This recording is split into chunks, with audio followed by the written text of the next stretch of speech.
منالباش نحنا انت زي مريحنايو نحنا انت زي اتينايو تزيو محدار كم سي زول زنبره انا انت زي شنفه بتنبين استجبروري زول زنبره نحنا انت زي اتيناس بقى زياتهم ناي سسع سلطان يزغبر زلو ناي مچورباريو نحنا انت زي تغبيرنايو بريتوريا وني تغبرن زول ناي بحال ጌታቸው مدرون كيترسعو they don't care about Pretoria they don't care about ተፈናቀልቲ ማይ ሃፍቲ ገንዘበሎም ከተማ ልማት ገንዘበሎም እዚአን ፍራንክ ወዲ ፍራንክ ንምልቃም ሕርካም ወዲ ሕርካም ንምልቃም ኣብዚአን ሰባትና ክንእቱ ክገሪኦም ማዕድን احنا ክንሕዞ ኣለና ሶት ናይ ማለት ቶም ኢንዲቪጁዋል ሰው ሰዓት ስርቂት ተሳተፉ ተሳተፉ ብዘይ ገድስ انا አይመልከተን መሬት ማዕድን ሰመደው ሰዓት ሰረቅት ዲም ናው ይኹን ኩዛት ስል ትድልየት ዝኑ ዘኖ ሰው ታደሰ እንድሕር ከም ማለት حواف قبر يتسمع يخيدو حوافنت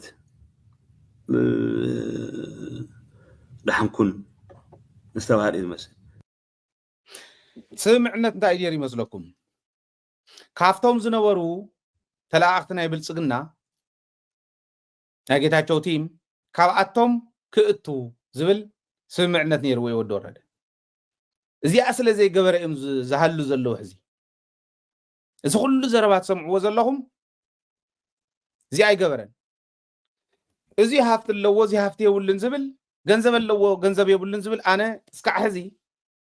ከምኡ ዝብል ፖለቲከኛ ሰሚዕ ይፈልጥ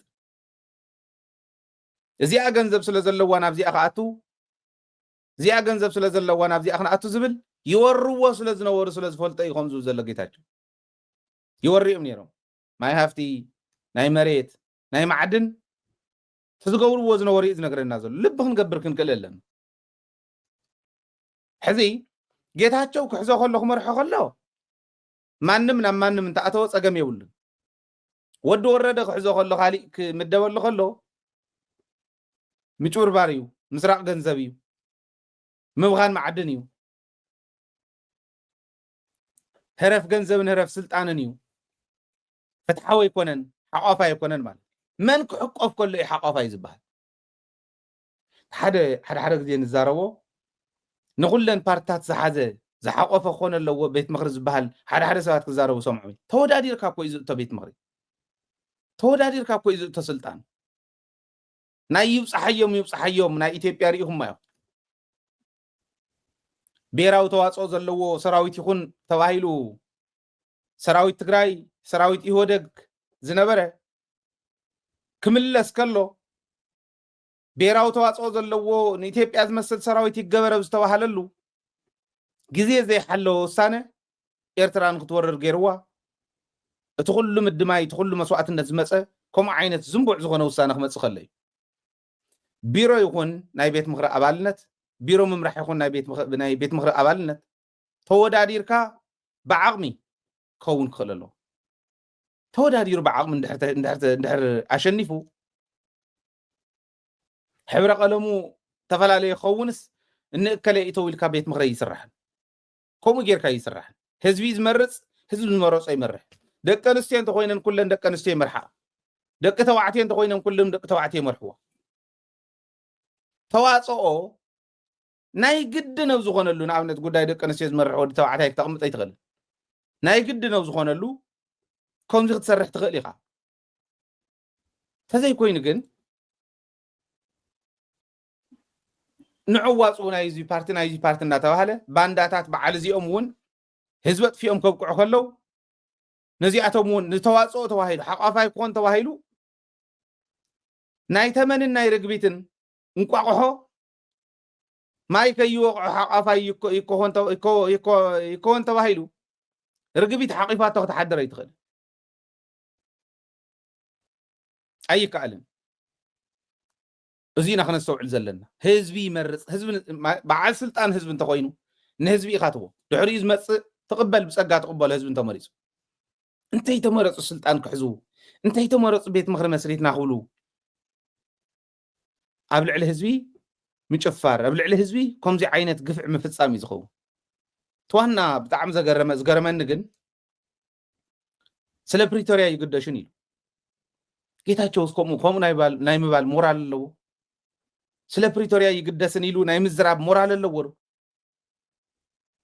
ስለ ህዝበይ ይግደስን ኢሉ ናይ ምዝራብ ሞራል ኣለዎ ስለ መናእሰይ ኣይግደስን ኢሉ ምዝራብ ሞራል ኣለዎ ስለ መሪሕነት ጌታቸው ክነግረና ይኽእል ደብሱ ጌታቸው ከተፈቲኑ ዝወደቐ እኮ እዩ ሃይለ ክብል ክእል ኣነ ገና ኣይተፈተንኩን ታዝመርሓ ዘለኹ ትካል ከዓ ፀገም እንተውፅሑላ ዋላ ምስ መንግስቲ ገጢማ ትቕፅለላ ሕዚ ዋክንዲ ደደቢት ግፍዒ ዝወፅሑ እኮ የለን ነቕፅል ኣለና ኣይወደቕናን ኣብ መሪሕነት ኣብ ናይ ህዝባዊ መሪሕነት ግን ኣይተፈተንኩን ክምካሕ ክእል እየ ጌታቸው ግን ሞራል የብሉን ስለ መሪሕነት ክዛረብ ሞራል የብሉን ስለ ተፈናቐልቲ ክዛረብ መን ድዩ 2 ዓመት ሙሉእ ተዝሓለፈ 2 ዓመት ከይኣክልስ 2 ዓመት ናይ ጌታቸው ዘመን እውን ግልፅ ኢሉ እንታይ ረኣዮም ብሕማምን ብጥሜትን ዝሞቱ ዝነበሩ ተፈናቐልቲ ኣይኮኑን እንድዮም ስልኩም ተመለሱ ዋላ ተዘበጡ ዋላ ተኣሰሩ ዋላ ተቐተሉ መሬት ዝሓዘ ይሓዞ ዝበለና ንሱ ዘይኮነ ከምዚ ዝበሉ ከየታልና እየ ዝብል ዘለኹ ግፍዒ እዩ ኣብ ልዕሊ ህዝቢ ዝፍፀም ግፍዒ እዩ ብዝኾነ ኮይኑ ግን እዚ ኣስተውዒልና ክንከዶ ክንክእል ኣለና እቲ ካሊእ ሕዚ ዘውርይዎ ዘለዉ ወረል ናይ ህዝቢ ትካላት ክፈርሳ ናይ ህዝቢ ትካላት ክውረራ ምስራሕ ካብ ዝጅምሩ ፀኒሖም እዮም ዋላ ናይ ህዝቢ ውዳበታት እውን ክፈርሳ ከም በዓል ማተሳኣ ዝበላ ክፈርሳ ናይ ህዝቢ ትካላት ናይ ረድኤት ትካላት ከም በዓል ናይ ልምዓት ትካላት ከም በዓል ትግራይ ልምዓት ማሕበር ልምዓት ትግራይ ከምዚአን ዝበላ ንክፈርሳ ክሰርሑ ካብ ዝጅምሩ ፀኒሖም እዮም ንዓና እውን ዘይኮነ መረዳእቲ ሓሊፎም ደደቢት እስካብ ማሕበር ልምዓት ትግራይ ገንዘብ ከም ትረክብ ደደቢት ኢና ነግልግሎም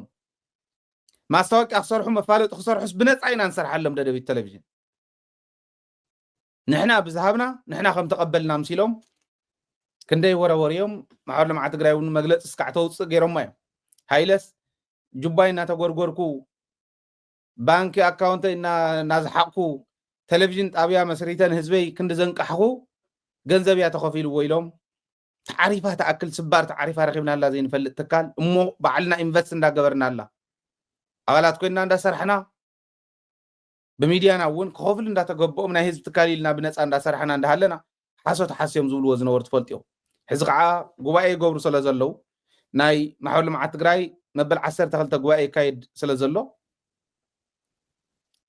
ኣብቲ ጉባኤ ተባኢሶም ነንባዕሎም ተባሊዖም ኢሎም የውርዩ ኣለው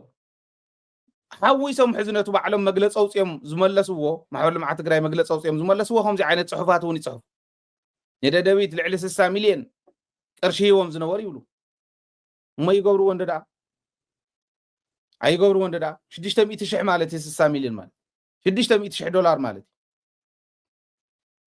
TDS 600,000 ይኮነን 600 ቅርሺ ዝህባ እትደሊ ትልምን ትካል እያ ትዝገብርዎ ዘለው ፀለመ ግን ራእዩ ንሕና ይትረፍደ TDA ካባይ ትልምን ኣነ ብግለይ እውን ኣባል ኮይነ ዝሰርሓላ ዝኸፍላ ኣነ ዝመርሖ ሚድያ እውን ለይትን ቀትርን እንዳሰርሐ ነዛ ትካል እዚኣ ብነፃ ዘገልግላ ማስታወቂያ ክሰዱልና ከለውስ ብነፃ ኢና ነገልግል እዚ ንገብረሉ TDA ይትረፍ እሞ ትካላት ኮይኖም ሰባሃብቲ ኮይኖም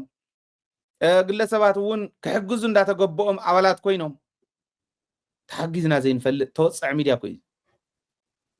ህዝቢ ኣብ ውሽጢ ዝኒሄ 100-200 ይድግፈለታ ዘላቶ ታሪካዊት ምስኪን ህዝቢ 1,000-2,000 ይሕግዝ ያው እቲ ናይ ቅርሺ ናይ ዶላር ነፈላላይ ስለ ዘሎ ተኣኪበ እንድሕሪ ግዜ ኢምፓክት የብለን ኣይኮነን ዝብል ዘለዎ ኢምፓክት ኣለዎ ሓገዝ ንሱ እውን ኣብ ዓድን ዘሎ ስራሕና ይሕግዘና እዩ ካብ ወፃኢ 40 ሰብ እኮ እዮም ኣባላትና 40 ሰብ ኣብ ደገ ዘለው ማለት እዩ $400 እን ተደሚረ زياد حجزنا أواص وحجزنا إلنا قفن مي كفيتنا لنا أو فندمي رأي واحد شحن كل التميتن يا زلا بناء أستراليا سون ناو كوابي شديش تميت شو $100 USD بناء أمريكا مالتي دي أري كونت أنت حجز يترفدو تدي حجزنا اتو بناي وعلو جنزب ببعلو زونن هزوون أبدأ جزء لتدياسبورا أبال كوني حجزنا زاميديا دي جنكم تزرعهمو لعلس 6 مليون ذهبت تدي هذه فعبتني لهم من علم تباليعهم الحسد احنا اول تعريف رقمنا نفلتن نفس غراي سلاز غلصنا تدي اون بعلا سلاز غلصت سلتغلص اي دغمون شجر يولن احنا اون وزي يسمعنا نبلعنا لهم سلازي نفلت كنبلع خاون سلازي ندل نهي تغراي تكاليو ناي لمعات تكالي لمعات يلمع نحنا نومبر يبنا انت زونا طقمي نورن زيون لمعات سلازخونه اب حلنا حزب سلنسرح زلنا حزبنا كن اخليو شجر يولكم نوزي أنشنقولن فريسون فحفحيلهم زبل جن حسود أنتم حسوتي زي بلوه عفتوشتي حاتقهم كونيلهم تدي أنا مفرس أتونير كتعنيرو دادويتون مكاتعد نيراو توهاي واي توهابان يكونن زاراون مكاتعد نيرا تاين يرتنتبي محبر لمعات تجراي محور لمعات تግራይን ከም محور لمعات تግራይ ዝበላ ተካላትን ካብ ፖለቲካ ነፃ ብዝኾነ መንገዲ መርሓዶስ ናይ ፖለቲካ ጋይዳንስ የድልየን እዩ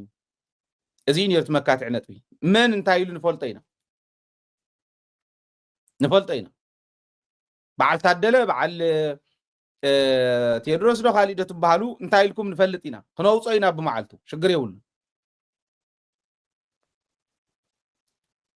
ደደቢትን ትዲኤን ዘራኽበን ይብለን ማስታወቂያ ሁሉ ሁሉ በነፃ ስለንሰርሐሎም ጥራሕ ይምጽወይ በነፃ ስለንሰርሐሎም ጥራሕ ናይለ ፈትዮም ይኮንን ማለት ንትግራይ ዝሕግዝ ትካል ስለ ዝኾነ ትዲኤ ዝሕግዞ እምበር ዞርበሉ ምባል ይካል ወይ ክፈሉ ምባል ይካል ፈትዮምን ናይለ ይኮነን ዘምጽዎ ክሰርሐሎም እዮም ዘምጽዎ ኦኬ ደደቢትን ዛራን ዝበሃላ ስለትዲ እክሰር ሓይብለን ልካት ትእግዶ ግን አይኮነን ሚዲያታት የንዚን እንደውም ቅድሚት ዘለዋ ሚዲያታት ደደቢት ቴሌቪዥን ናይ 24 ቴሌቪዥን ጣብያ ዝውነን ብኩل መዳይ ህዝባውነቱ ዘይለቀቀ ምስ ህዝቡ ኮይኑ ዝቃለስ እዩ ኣይትጠራጠሩ ኣብ ትግራይ ናይ ትግራይ ፖለቲካ ከምቲ ዝገብርዎ ዝነበረ ዴታቶም እንዳጸፍዑ ዝኸዱ ዝነበረ እንዳተጸፍዐት ስቂሉ ዝርኢ ሃይለ ይኮነን سقيل زرق تكالونه يبلنا أنا مرحنا أنا عدى زي يخبر تجارة لا زي يخبر من إسي زي يخبر نتخبر ربو زي يخبر عدو زي يخبر عدو شيء باندا ليتن قطرن تقاليسنا خم من سعره سلن فلت مسزبنا كنك قالسينا أزين دحريز من لس ميديا يكونن بايزو زل لايكم كتزلو تخوليو يلن تديون كتقصليا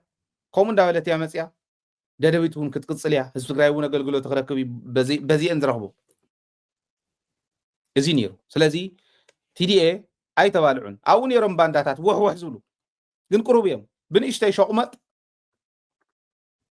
ክትእርንዎም ትኽእል ጋሕጋሓት እዮም እዚኦም ሓሳበይ ይፅላን ሓሳብ ግን ኣይኮነን ምፅኦም መርዚ ዝነዝሑ ቆልዑ ነይሮም ሓላኹስ ተጋዲልና ብዝብል ማንም ዘይተጋደለ የለን ሃይለ ተጋዲሉ እስካዕ መስዋዕትነት يتقادل إلا كالي تريف مسألة تطرح انت يكونه سألة بكل موكيرة مني زي ما كورن دلي بخارات موكيرة اوكي بخالي موكيرهم بغنزب نمتلال بسلطان نمتلال موكيرهم اسكع منسترنت تموكيرو زي تموكورة دلي كنا وصادو كله زي تموكورة إلا لوبي مقبار تموكيرو تموشتنيو بانداتات موكيرهم مرز موكيرهم انتاي زي ما كوردي كلاشن حسكا موغا ناي بوتات ناي هايله وشت عدن تزخون دشقاي حيزه دشقاي ناوكس اخو صلاتاي كدم سسيني راهي خندو زخون خموز بله عدز شيط بانداي كونكون انا ازي حيزه خقاله سقل سبيا وشت انت زخون ازيون ارميو ارم مريحه كقالسن سقلي انا اندحر مالت كمتو تقاليسنا الكان متالله يكون منم باندا صره ديمقراسي زغونه ديمقراسيا خمس تقاليسه من يخانسخا مقلاسكم انت خوينو تقاليسكا افتي اتوكسكا صلات دمسيسكا زمصيخا حسبخات شيط انت هونكا تايمو كلتي تخاحيس كون اب زيرو خيدك حزب مشاط كل غزي لعلنا حزب زي يفلط تقالسي ترغم يقول ازي نحزو نقالسوم نخبر نتاز غبروا اوزي زغبروا زلو ግን ኔጌቲቭ ባንዳ ይخل غزي ንገንዘብ ተሸይጦም ትማል ቃቂራ ዝመስሉ ዝነበሩ ቆልዑ ተወሰነት ገንዘብ ካብ ጻድቃን ካብ እከለም ዝተዋሃወቶም ለሚጾም ታይዝ ባህል ናይ ሽፍታ ሽጉጥ መሲልካ ናይ ሽፍታ خلاشን መሲልካ ይብሉ ጓሶት ናይ ሽፍታ خلاشን ጓሳ ይፈልጣ ምስ ጓሳ ስለ ዝኾኑ ዝሰርሑ ተውሉ ኢላ በቃ ሳንድ ያሰርሑ አይሐርስ አይብል ናይ ሽፍታ خلاشን ወይ ናይ ሽፍታ ሽጉጥ ብጣዕሚ ያተውሉ ኢላ ወላህላህና ማለት ያተኸ ወላህላህ ኢሎም ገንዘብ ጻድቃን በልዑም ትማሊ አምንታይ ከም ዝነበሩ እንፈልጦም ቆል ክንመጽኩም ኢና አይትጠራጠሩ ዶክመንት ንሕና ደደቢት ብዘልዓልናዮ ቁጽር ስኢልና ንኸደ ይኮነን ፋይል ምስሓዝና ዶክመንት ምስሓዝና ሰነዳት ምሰጠራቀምና ኣብቲ ሽዕ ግዜ ክንመጽ ኢና ከም ጌርካ ኣይምለጥን ቲዲኤ ተኸራኺሮም እዮም وحو ኢሎም ቶም ባንዳታት ተሳዒሮም ግን ባንዳ وحو ኢሉ ነይሩ ቲዲኤ ክፈርስ ዘይኽእል ትካል ምዃኑ ግን ህዝባዊ ትካል ምዃኑ ግን ወፍት መድረኹ ነረጋግጡ ህዝባውያን ምዃኖም ዲሞክራሲያውያን ምዃኖም ከዓ ነቶም وحو ዝብሉ ዝነበረ ክላባት እውን ኣስተኣናጊዶሞ እዚ ነይሩ ሓሶት ኣዛዊዖም ህዝቢ ከየደናግሩ ሳላ ደደቢት ህዝብ ትግራይ ደደቢት ከፊት ዝሰምዕ ታዘላ ጭብጥ መረዳእታ ከም ዘላ ከፍ ክትብለልኩም እያ ዘላቕ ኸዓይ ዘገልግሎት እዚ ጽባሕ ንጎ ዝቋረጽ እውን ኣይኮነን ከምዚ እዩ ስለ ካብ ደደቢት ርእስ እንተትወርድ ግን ይሕሸኩም ምስ ደደቢት ተሰርሑ ግን ይሕሸኩም አንቶም አንቶ ይዘልዓልኩም ካልኦት ምን ክነልዕሊና ክንመጽ ኢና መረዳእታ ዕሪና ሶሊዲፋይ ጌርና ክንመጽኩም ኢና ጽባሕ ቅርወ እዚኦም ጌሮም ማለት እዩ ካልኦት ምናልባሽ ምስ ግዜና ከይነው ሓና ከናፍቱ ዝቕጽል መደብ ክንሕልፎ ኢና ሓንቲ ቪድዮ ግን ጋብዞ ከይንርስዖም ሰባት እውን እንዳረስዓና ከይንኸን ናይ ጸላእትና መንነት እዚ ዝሕዚ ኸሪአኩም ዘዳልዎ ዘለኹ ቪድዮ ብደንብ ክነግረኩም እዩ ኣብዚ እዮም ትብልዎም ኣይኮንኩምን ኣብዚ እንተቐሚጥኩሞም በዚ ዝርከቡ በዚ እንተቐሚጥኩሞም ኣብዚ ዝርከቡ ኣብ ብዙሕ እናተቀያየሩ ዝርከቡ እዮም ኣይ ከምዚ ይብሉ ስለ ዘለዉ ሕዝስ በቃ እዚኦም እዮም ንሶም ትብልዎም ኣይኮኑን بحد ملحس بحد معلتي شوعات شمونت عين السب كوينهم زحدري نعوم زمسلو بانداتات ناوم زخور زلون كومو سل زفوتوي اذا حزريكم فيديو ناي صلاتنا من النتريه بوتا خرخو خلو خطفونا شلاخ كرخو خلو مسكوت انترخيهم شليهم اتيم كطفونا مسكوتنا عصينا حدنتنا صنعنا افلالاينا اندعلنا وشتنا تناخرنا نخد سباتكم كون كلنا جن نخد عد نخد حزبكم كون كلنا جن أي قربنا نيم أب إجرنا ودي أمزل حسيا أزين مقبار نعوم ردة أو وشتنا زل مستقال عد لا يزغن له جزء بس إحنا لنا ما نرأيه من البات إنكفات هنا أشياء تكمل أشوف كلا أشوف زور بالول ሌላው ግን ዶክተር አብይ ባሁን ንግግር በፊቱም እንዋጋበት من البات إنكفات هنا أشياء تكمل أشوف كلا أشوف زور بالول ሌላው ግን ዶክተር አብይ ባሁን ንግግር በፊቱም ያደረጋቸው ያሉ ነገሮች ትንሽ ወደፊት ሄዷል ይሄን ማመን መቀበል አለብን አሁን አንዳንድ ጊዜ ሰውየው የሚያወራውን ብቻ ተቀበል አንዳንድ ጊዜ ድርጊቶች ለምሳሌ ሚራክል ሆኑ አይፈጸሙም የተባሉ ነገሮች ተፈጽሞ እናያቸዋለን አሁን በሰሜኑ አይተ እንደሆነ ጦርነት ነገር ምናልባት የገጠሙ ሰዎች ያቁታል I'm sorry ይሄ ማለት ምንድነው የገጠሙ ሰዎች ያውቁታል እውነቱን ነው ከመ خلتለው አና ኢንተርፋ አማእከል ከሪኦ ደሊኤ ምናልባሽ ስለዝሪኦ ንስውን ካልኦቱን ስለዝሪኦ የገጠሙ ሰዎች ያውቁታል እውነቱን ነው እንዋጋበት ይዝበለት ሓንቲ ዕንቅፋት ከይትኾንና ውግእና ክነካይደሉ ዘወር በሉ ይዝብል ዝነበረ ህዝቢ ትግራይ ክንጭፍጭፍ ዘወር በሉልና ማለት ያ ካሊእ ብላን ተቃለይቲ አብይ አሕመድ ዝዛረበ ይትስማዕ ተግባሩ ካሊእ ይብለና አለ ሐሳቡ ምዃኑ ቦታ ሓደ ገጽ ይርዳእና ይግን ኣብ ሰሜን ጦርነት ደሪኻው ዝዋዓሉ ይፈልጥዎ እዮም ገለ ኢሉ ንዕኡ ከጋንን እዩ ደልዩ ግን ድሓን መልሲ ዘይንዎም እንታይ ይዛረበና ጥላየ ወድታ ኸዋኒት ለሕመ ጥላየ ወድታ ኸዋኒት ለሕመ ፀባኣተ ሰፈእ ኻስን ድሕን በየ ጠስማ ተተጣስም ካወላህላህን በየ تلاقي ود تخواني تلحمية تلاقي ود تخواني تلحمية مريم زي جزء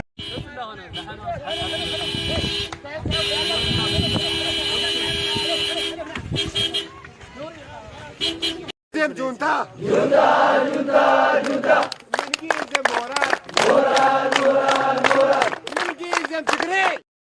ለዚህ እውነቱን ነው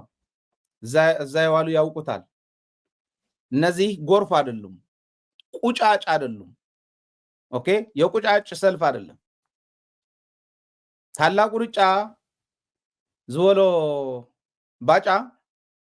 ታላቁ ሩጫም አይደለም የዋሉት እዛ የዋሉት ያውቁታል የሰሜን ጦርነት የትግራይ ጦርነት ትግራይን ለማጥፋት የመጣውን ጦርነት የሚያውቁት ያውቁታል እውነት ነው የሚያውቁት ያውቁታል ትግራይ ለቹረት አይደለም ለጽድቅ አይደለም የተዋቸዋት ንጽድቅ አይኮነን ገዲፎማ ትግራይ ድኹዕ ምስ ገበረቶም ከተአቱይኹም ክትወጽ ግን አይትኽእሉን ኢሉ ደብረጽዮን ዘሬሪኹም ከም ዝበለ ምሩኽ ሪኹም ትፈልጡ ደብካሊ ይኸውና ኃይሌ ገብረስላሴ መሄድ ነው እኔ እንግዲህ ዲሽታጊና እዛ መድረኩ ላይ ነው ማይቻለሁ ኦፍ ኮርስ ዲሽታጊና ጥፋቱ ለኔ አንድ ጥፋት አለው ኦፍ ኮርስ እሱ የዘፈነው ዘፈን የሰላም ዘፈን ነው የፍቅር ዘፈን ነው አብሮ የመኖር ዘፈን ነው ግን ያ ስፒች እዛ ቦታ መሆን የሌለበት ዘው እንዴት ነው በጋለ ብረት ላይ ውሃ አርከፈቅንትን አለበት እዛ የተጠራበትን ቦታ አለመምረጡ ለኔ ትክክል አይደለም ቦታ አልመረጠም ስለ ሰላም ምድራፉ ዲሽታጊና ቦታ ይመረፀን ንሕና ከም ብረት ከም ሓፂን ከም ዝረሰነ ሓፂን ኢና ኮይንና ነርና ነቃፀሊና ነርና እሞ ኣብቲ ሽዑ ግዜ ማይ ከርከፍክፈ ይነበሮን ዋጉድ ኮይኑ ኃይለ ገብረስላሴ አሐርከ በየቤታችን ተበድለናል ተጎድተናል እኔም ብትፈልገኝ እኮ በአንድ ሌሊት እኮ ሁለት ሆቴል ወደ 300 ሚሊዮን ብር እኮ አቃጥዬ የተቀመጥኩ ሰው የራሰ ጉዳይ ነው ከምዚኦም ዝወሉ እዮም ይኽብለኩም ለሊ ሰብ መሲሎም ይቀርቡ ሓዘንቲ መሲሎም ይቀርቡ ጨፍጨፍቲ ኮይኖም ይቀርቡ ሰይጣን ኮይኖም ይቀርቡ ፀረ ሰላም ኮይኖም ይቀርቡ ሰላም ዘለዎም ኮይኖም ይቀርቡ መትሓዝ የብሎም እንታይ ዳያ ሞ ታተዋፀና ኩሉ ግዜ ንቁሕ ዋርድያ ዓዱ ንቁሕ ዋርድያ ህዝቡ ዝኾነ ወለዶ ምፍራይ ኩሉ ግዜ መምህር ገብረ ኪዳን ዝገለጽዋ ነይራ ኣነ ብጣዕሚ ዞም በዚኦም ሓሊፎም እውን ይሓለፉና ዓይ ዘለዓለሞም ኣብ ህይወትና ዝነብሩ ገናት ህዝብ እንተይነቅሕ ነቂሖም ኣማዕድዮም ሪኦም ስለ ፀላእትና ባይዘወይ ስሩሑ ሰሪሑ ዘለዎ ራጊፉ ንህዝቦ ርኪቡ ዝኸደ ሰብ እንተሃሊ ዞም በዚኦም ሓደ ተመልከቱ ታተዋፀና እዚኣ ብቅልፅምና ትብል ደላ ታጭርሖ እታ ጭርሖ ንሳ ንዘላለም ክትኮን ኣለኹ ንሎሚ ጥራሕ መሕለፊ መዓልቲ ክትኮን እዮ ንዘላለም ህልውናና ብቅልፅምና እስራኤል ኣብ ማእኸላይ ምብራቅ ፈታዊ የብላ ብዕራብ ተኸቢባ እያ ትነብር ብምሉኦ ምዕራብ ፀላእታ እያ ኣብ ማእኸላይ ምብራቅ ማዕገራ ነፊሓ ትነብር ብቅልፅማ زيايا هايلون زياي زامن تግራይ بقلصما تنبر تግራይ كمسرت يزغويال بقلصما تنبر تግራይ بقلصما ناصنتا ترغاغص تግራይ بقلصمنا قبل كلخو ببرت طرح ማለት አይኮን ቅልጽም ብዙሕ ናይ ዲፕሎማሲ ቅልጽም ናይ ኢኮኖሚ ቅልጽም ናይ ወታደር ቅልጽም ናይ ፖለቲካ ቅልጽም እሳትናልና ኢና ቅልጽማ እዚዩ بخሉ بدنب جيرات تنطف بدنب جيراون تسعر تግራይ ንምስራት ኢና ንኸይድ ዘለና ሲና ንሰርሕ ሲየ ዝሰርሕ ሓሳበይ ንሱ እዩ ሕልመይ ንሱ እዩ ስርሐይ ንሱ እዩ ንሱ ዝገብር ወለዶ ኸፍሪ እቲ ማሕበረሰብ እውን እዚዩ ክዕጠቕ ንምግባር ኢና ኣብ ደደቤት ንሰርሕ ክብለልየ እዚ ለኽዛዝመ ኢና ኢሎሚ